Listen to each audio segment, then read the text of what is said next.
Pero esta es la basura humanista que se está levantando. Es más,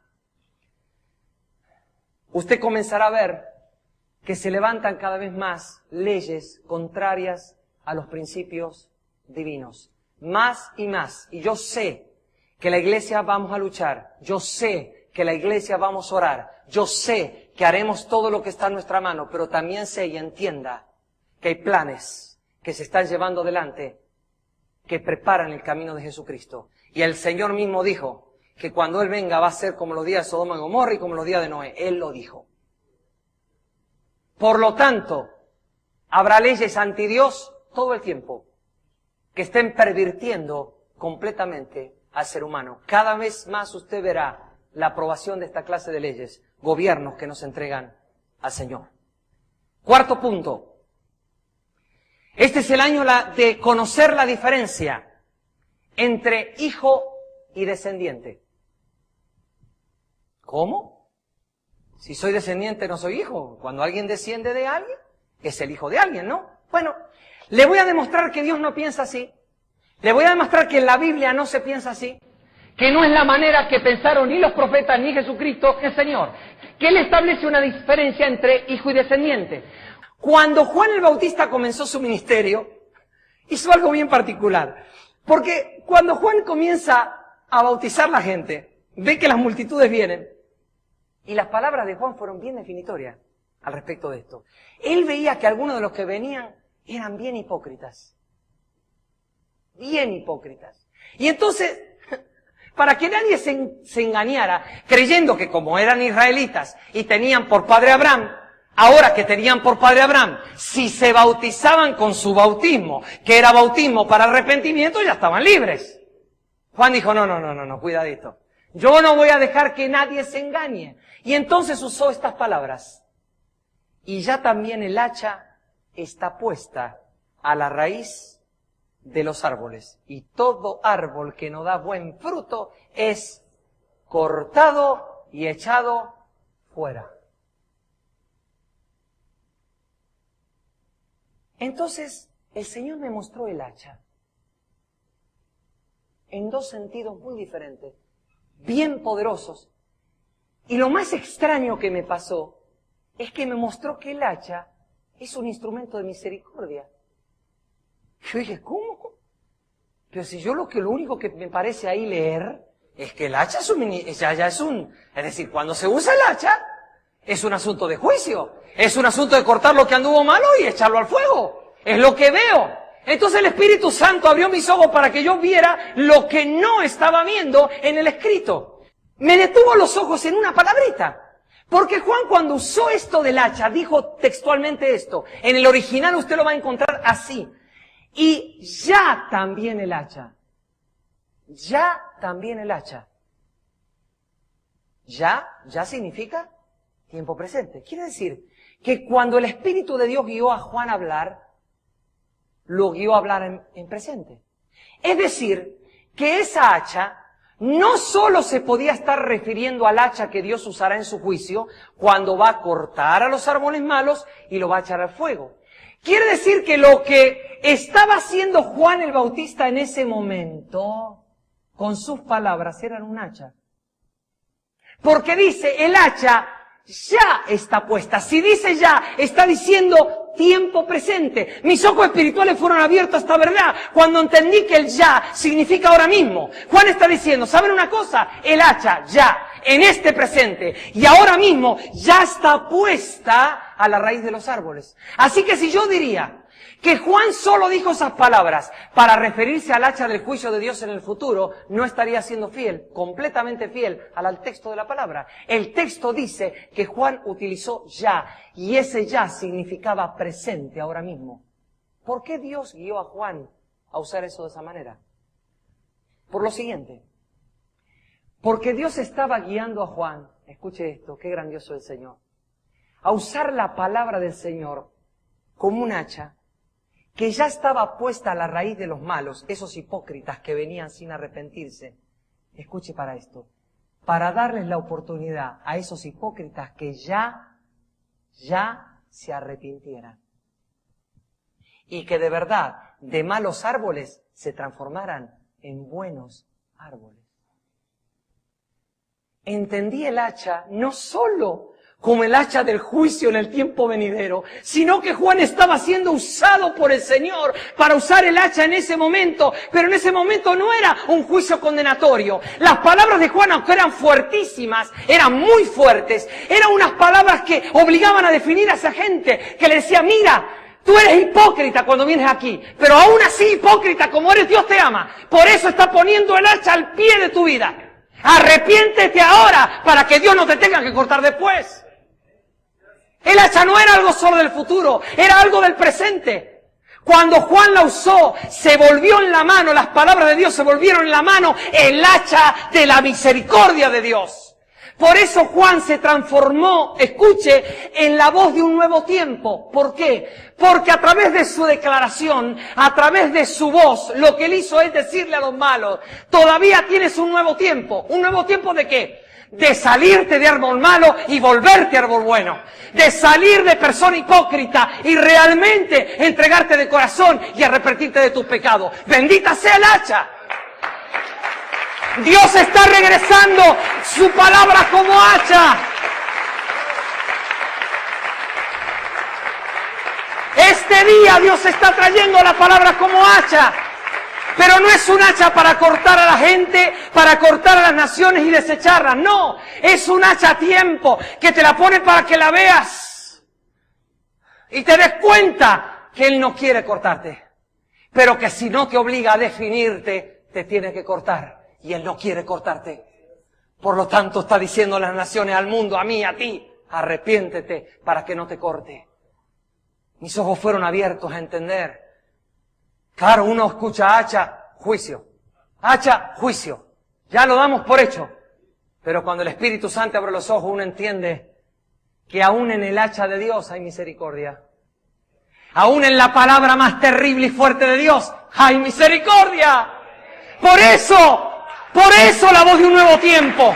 Por eso lo que Dios nos está mandando a declarar y cómo nos está mandando a actuar.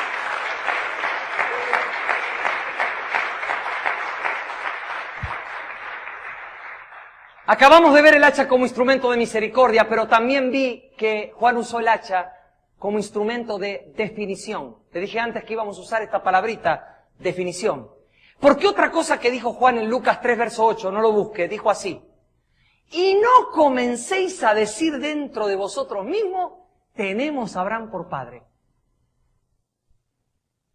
Es decir, no vengan a mí con esa falsa seguridad de que porque son israelitas y descendientes de Abraham, ustedes se enorgullecen de que Abraham es su padre. No me vengan con eso, porque Juan dice, ahora voy a usar el hacha más difícil que ustedes van a tragar hoy. ¿Saben cuál es? La de decirle que Dios es capaz de levantar hijos a Abraham de estas piedras. Seguro habría unas piedras ahí que señaló. Es decir, ¿ustedes se creen hijos de Abraham? No, un momentito. No. Su condición de israelitas no lo convierte en hijos. Es decir, bajo la visión de Dios, quien no tiene la naturaleza de Dios nunca es hijo. En la historia humana, no nada más que en la gracia, en la historia humana, toda su Biblia dice que el que es hijo tiene que actuar como el padre. Si no actúa como el padre, se lo considera descendiente, pero no se lo considera hijo. Por eso Juan no los consideraba hijos, solo descendientes. No digan ustedes, Abraham tenemos por padre. Pero me llama la atención que luego veo a Jesús en Juan capítulo 8, no lo leo ahora. Hay un pasaje, pero fuerte, bien fuerte. Dice que había unos judíos que habían creído en él. El original griego parece decir que no era que habían creído, sino que le habían creído a él. Es decir, que le habían creído a las palabras que él decía. Y empezó Jesús. Si permanecen en mi palabra, fieles a mí, serán verdaderamente libres. Y ya pararon los oídos y dijeron, ¿qué es eso de que... ¿Cómo que verdaderamente libres? Si nosotros somos hijos de Abraham. Y nosotros nunca fuimos esclavos de nadie. ¡Ápale! Ahora, además de ciegos son tontos. Porque parece que se olvidaron que sí habían sido esclavos de Babilonia, de Egipto primero, de Babilonia después, y también dominados por el Imperio Romano. Parece que se olvidaron. Nosotros nunca fuimos esclavos de nadie, así dice. Yo les digo que sí, dice el Señor. que ustedes son esclavos. Entonces me doy cuenta en el capítulo 8, ahora sí vamos a leer un versículo, Juan 8, en esta misma conversación, es una discusión fuerte realmente la que aquí ocurre. Pero el versículo 39, Juan 8, 39, miren lo que ocurre ahí. Estos hombres le respondieron a Jesús y le dijeron, en el verso 39, nuestro padre es Abraham. Jesús le dijo, si fueseis hijos de Abraham, si fueseis hijos, y eran judíos, si fueseis hijos de Abraham, las obras de Abraham haríais, pero ahora procuráis matarme a mí, hombre que os he hablado la verdad, la cual he oído de Dios, no hizo esto Abraham. Vosotros hacéis las obras de vuestro padre. Entonces le dijeron, nosotros no somos nacidos de fornicación, un padre tenemos que es Dios. Jesús entonces le dijo, si vuestro padre fuese Dios, ciertamente me amarías porque yo de Dios he salido y he venido, pues no he venido de mí mismo, sino que Él me envió. ¿Por qué no entendéis mi lenguaje? ¿Por qué no podéis escuchar mi palabra? Vosotros sois de vuestro padre el diablo, y los deseos de vuestro padre queréis hacer. Él ha sido homicida desde el principio y no ha permanecido en la verdad, porque no hay verdad en él. Cuando habla mentira, de suyo habla, porque es mentiroso y padre de mentira. No me diga que estas palabras no son un hacha. Sí, pero son un hacha de definición. ¿Usted cree que son palabras que no tienen misericordia? Se equivoca. Jesús les está diciendo, ustedes acaban de creer a lo que yo dije, pero en realidad ustedes no creen en mí. Y se los voy a demostrar. Voy a poner el dedo en la llaguita para que se den cuenta. Cuando yo hable simplemente que ustedes no son hijos de Abraham, ahí se va a notar lo que ustedes son. Cuando ellos se enojaron, hasta le dijeron que tenía demonios por las cosas que estaba diciendo, Jesús le dijo, ustedes son israelitas, pero en realidad ustedes son hijos del diablo. Es decir, que nada nos libra de llamarnos cristianos y ser hijos del diablo. Porque llamarme cristiano no me hace hijo de Dios. Cristiano me hace si tengo la naturaleza de Cristo. Si no la tengo, me puedo llamar cristiano siendo un hijo del diablo. Jesús usó el hacha como un instrumento de definición. Porque, hermano, el nuevo tiempo es tiempo de usar el hacha de Dios para definir a la gente. Y no entienda el hacha como palos en la cabeza, no entienda el hacha como condenación, entienda el hacha en el espíritu correcto usado por Juan y usado por Jesús. Para que esa hacha traiga tal temor de Dios en los corazones que la gente esté obligada a definirse. Pero lea conmigo Romanos 9 porque lo define mejor. Romanos 9 lo resume de una manera el apóstol Pablo por el Espíritu, la diferencia entre hijo y descendiente que me llama la atención. En Romanos capítulo 9, versículo 6. Dice así acerca de Israel. 9:6. No que la palabra de Dios haya fallado, porque no todos los que descienden de Israel son israelitas. Ni por ser descendientes de Abraham son todos hijos, sino en Isaac será llamada descendencia. Esto es, no los hijos que son hijos según la carne son los hijos de Dios, sino que los que son hijos según la promesa son contados como descendientes. Porque la palabra de la promesa es esta. Por este tiempo vendré y Sara tendrá un hijo. ¿Se da cuenta cómo lo dividió? Pablo dijo sencillamente esto. Ser descendiente es una cosa puramente carnal, que depende del parentesco familiar que viene de los lazos humanos de sangre.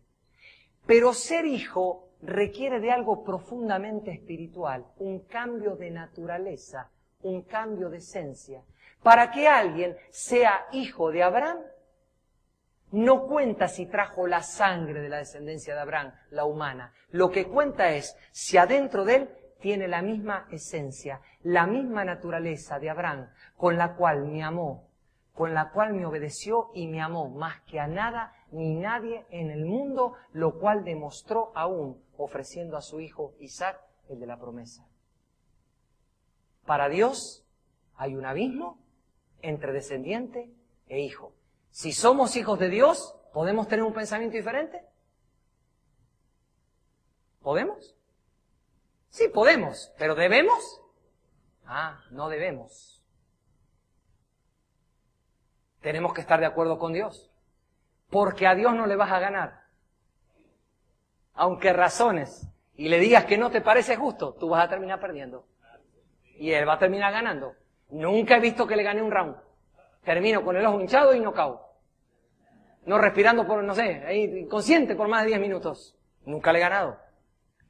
Si entiendo esto, quiero mostrarle el último punto en esta tarde.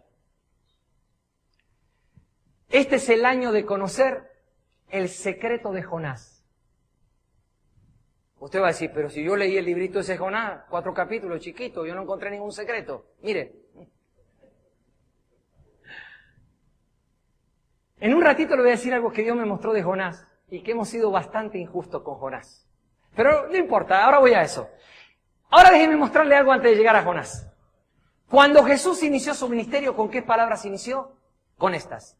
Arrepentíos y creed en el Evangelio. La primera palabra salida de la boca de Jesús públicamente fue arrepentirse. Quiere decir que a partir de ese día el Señor estableció en la tierra la voz de un nuevo tiempo. Porque Él estaba estableciendo un orden para ser un hijo de Dios y para entrar al reino. Dijo, el orden es preciso y es contundente. Primero, ¿qué? Arrepentimiento. Segundo, ¿qué? Creer en el Evangelio. Muy bien. Cuando yo entiendo esto, me doy cuenta que si alguien pervierte esto, lo da vuelta, o quiere cambiar el orden, no, primero creen en el Evangelio, después vemos si nos arrepentimos. Evidentemente, según Jesús, no puede transformarse en un hijo de Dios. No puede hacerlo, sencillamente porque Él estableció primero arrepentimiento y después creer en el Evangelio. Teniendo como base esto, hace unos momentos hablamos de la diferencia entre hijo de Abraham y descendiente de Abraham. Ahora le quiero mostrar la diferencia entre descendientes de Dios e hijos de Dios. ¿Sabe a quiénes llamo descendientes? A una multitud de gente en las naciones del mundo que ha estado por años recibiendo un evangelio editado, un evangelio adulterado, un evangelio que se lo han vendido y lo han creído como el verdadero evangelio. Es un evangelio donde solo se exalta y se predica la segunda parte, la parte bonita, la parte que no me trae a mí ningún sacrificio, la parte que me bendice, la parte que dice, cree en Jesús, ven a Jesús, cree en Jesús. Pero en ese evangelio editado no hay enseñanza, ni hay énfasis de la primera parte del Evangelio del Reino que requiere que los que vengan a Jesús primero pasen por algo llamado arrepentimiento genuino de sus pecados. Todos aquellos, aplauda al Señor.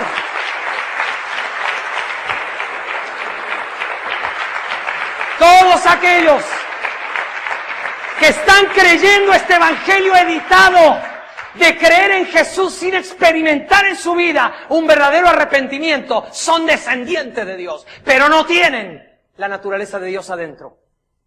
Dios trajo una preocupación enorme a mi corazón acerca de esto.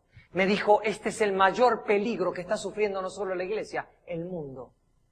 Hay gran cantidad, pero gran cantidad en el mundo de que están como Israel, creídos que son hijos, cuando en realidad son descendientes. Hermano, escuche, vaya a Lucas 13 porque le quiero mostrar algo. Jesús fue muy enfático con el arrepentimiento. Ni siquiera estoy hablando de los apóstoles, estoy hablando de Jesús. No solo empezó, la primera palabra que salió de su boca fue que nos arrepintamos, sino que en Lucas 13 le voy a mostrar algo bien fuerte. Lucas 13, verso 1, dice así: en este mismo tiempo estaban allí algunos que le contaban acerca de los galileos, cuya sangre Pilato había mezclado con los sacrificios de ellos. Respondiendo Jesús les dijo, ¿pensáis que estos galileos, porque padecieron tales cosas, eran más pecadores que todos los galileos? Os digo, no.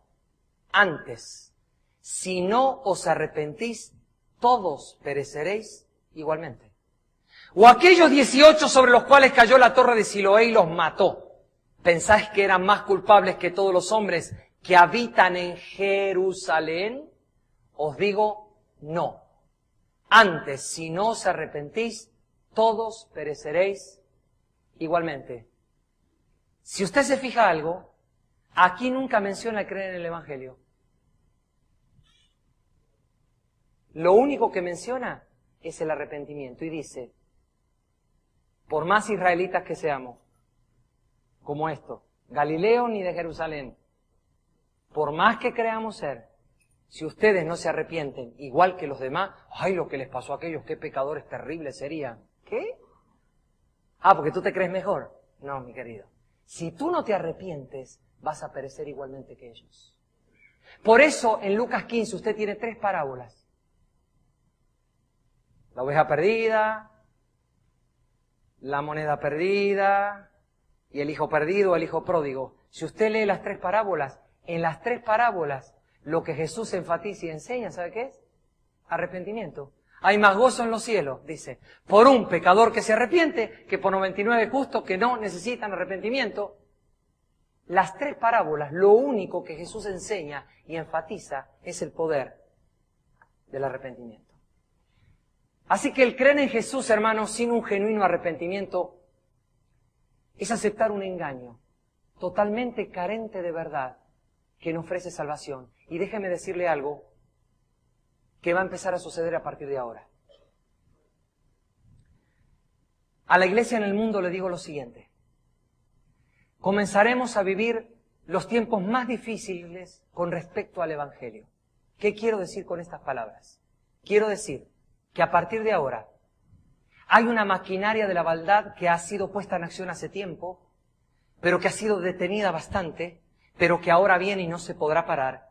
Es una maquinaria que está haciendo que personas y organizaciones logren que nosotros prediquemos el Evangelio con un pequeñito gran cambio. No prediques arrepentimiento. Y lo van a hacer legal. Escuche lo que estoy profetizando. ¿Cómo va a ser legal? Muy sencillo. Si usted predica arrepentimiento, usted va a ser acusado de violentar las libertades individuales de las personas y tener actos discriminatorios. Porque cualquier persona será libre de abrazar la religión que quiera sin ser exigido ni obligado a cambiar su estilo de vida. Te llega el homosexual, tú no le puedes decir que se arrepienta, ni que Cristo tiene poder para cambiarlo. Si tú no me lo recibes, tú vas a la cárcel. Ahí se verá los asalariados y los verdaderos ministros. Ahí se verá cada vez más si van a seguir editando el Evangelio o realmente, ante muerte o cárcel, dirán, no señores, aunque me maten, no lo puedo recibir así. Pero es discriminación, no señores, es amor. No es discriminación, es amor. Porque si yo le digo a esta persona homosexual que Cristo lo recibe en la práctica de su homosexualismo, lo estoy enviando al infierno.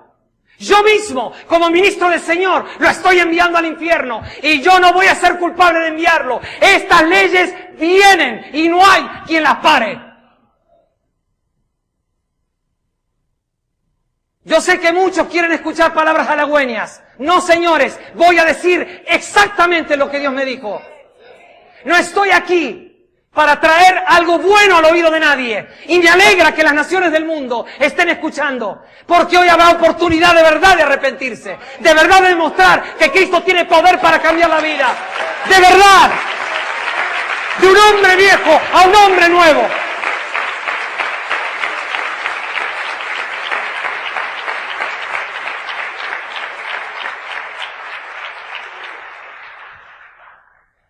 Cualquiera que desatienda estas leyes o sufrirá económicamente primero y luego sufrirá cárcel.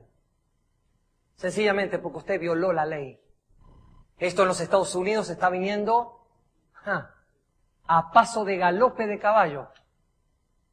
Es más, cuando usted trata en los Estados Unidos de establecer las pautas y principios de la organización sin fines de lucro cristiana, tiene que tener mucho cuidadito con ese artículo que dice que puede haber disciplina restaurativa por pecado. Porque el gobierno se lo puede rechazar, la petición suya.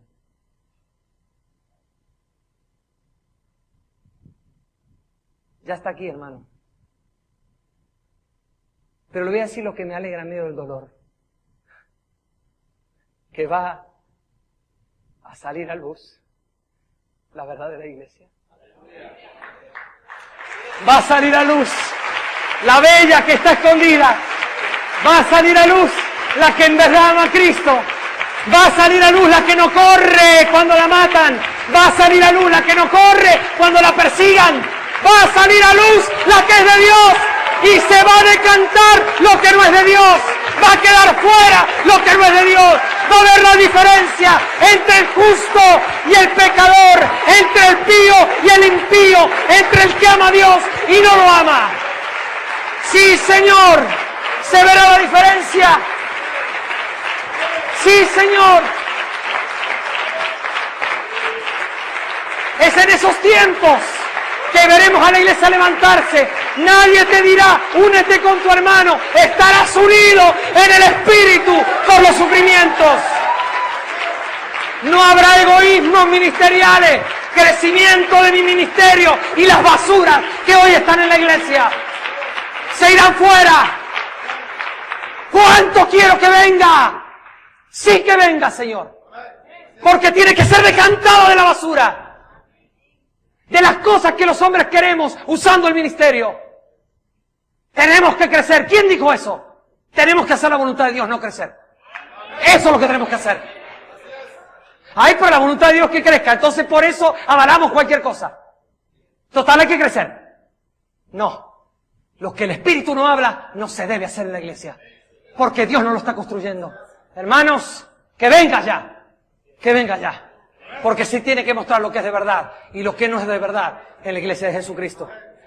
Mire, para resumir todo lo que estoy diciendo, yo no soy Salomón, ni mucho menos, todavía no le he llegado a la suela de los zapatos, pero el Señor me dio un proverbio.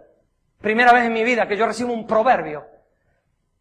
Y se denomina el proverbio del engaño, que dice así en cuanto al arrepentimiento y la salvación. Dice así: como mujer persuadida que dará a luz un hijo sin estar embarazada, es quien se considera hijo de Dios por creer en Jesús sin estar arrepentido.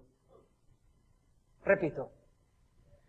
Como mujer persuadida que dará a luz un hijo sin estar embarazada, es quien se considera hijo de Dios por creer en Jesús sin estar arrepentido. No te va a servir decir creí en Jesús si de verdad no te arrepentiste. Jesús no te recibe. Aunque se hagan milagros. El Señor lo dijo. Se puede hacer milagros en su nombre. Y Él dice, yo no te conozco. Porque Él no conoce a los que primero no se arrepienten. Él conoce a los que primero se arrepienten. Y luego creen en Él para vivir una vida conforme al Señor. Si no es así, estás fuera del reino de Dios. Por eso yo necesito detenerme en esta tarde. Porque es muy serio lo que estoy diciendo. Y yo alabo al Señor, que en este momento hay tanta gente que de una u otra manera puede estar conectada y escuchando, aunque sea este minuto, porque necesito en el nombre del Señor realmente hacer un llamado genuino, un llamado con todo mi corazón a una verdadera entrega a Cristo. Aquí hay un temor de temblar ante Dios por nuestros pecados y un verdadero arrepentimiento de todos nosotros primero, los que estamos oyendo, para poder producir este mismo arrepentimiento en cualquiera afuera que nos esté escuchando. Por eso en este momento yo quiero tomar un tiempo para que todos los que estamos, sea aquí, sea por internet, sea por la radio o por donde Dios le dio la posibilidad de escucharnos, que en este momento reflexione, que en este momento decida de verdad arrepentirse de sus pecados, que no se base en que hace tanto tiempo yo creí en Jesús. Si realmente usted sigue practicando el pecado, no le sirve de nada el haber creído en Jesús. Cuando uno se arrepiente y recibe la nueva naturaleza, junto con ella recibe el poder para vencer el pecado, para no más practicar el pecado como un estilo de vida, Así que ahora en el nombre de Jesús, a quien me escucha y toma esta decisión, ahí donde estés, sea en el lugar físico, en un edificio, en un auto, en el lugar que estés escuchando, te pido en el nombre del Señor, escuches el llamado del Señor y haya para ti un nuevo tiempo. Padre, en el nombre de Jesús, oro por todos aquellos que en este mismo momento están oyendo a través de todos los medios posibles esta palabra y este llamado. Señor, pusiste un fuego en mi corazón acerca, Señor, de entender lo que significa el arrepentimiento, de entender, Señor, que no podemos ir a ti con un evangelio editado, que solamente pone la parte bonita, pero que no exige el verdadero arrepentimiento producido por el Espíritu Santo, ese dolor interno por haber pecado contra ti, para poder ir a Jesús y recibir la vida. Te pido, Señor, ahora, que todos aquellos que con sinceridad de corazón se están arrepintiendo, Señor, de sus pecados, no importa cuán bajo hayan caído, en donde estén ahora, por más bajo que hayan caído, Señor, tu misericordia los toque. Esta palabra sea como un hacha que está puesta al pie de ellos para que no sean cortados, para que se vuelvan a ti, para que reconozcan, Dios mío, que si se arrepienten, hoy, ahora, hay un nuevo tiempo de gracia para ellos. Y que entonces sí, se entreguen, se consagren y reciban a Jesucristo como el Señor y Salvador. Por todos ellos pido ahora, y te doy gracias por todos ellos, porque ahora muchos descendientes, hoy mismo, han pasado a ser hijos e hijas benditos del Señor. Oh Señor, gracias. Lo declaramos en este día, declarando que tu palabra ha hecho lo que nadie más puede hacer. Y solo tú puedes hacer. Te alabo, Señor. Te alabo, Señor. Te alabo. Y te bendigo.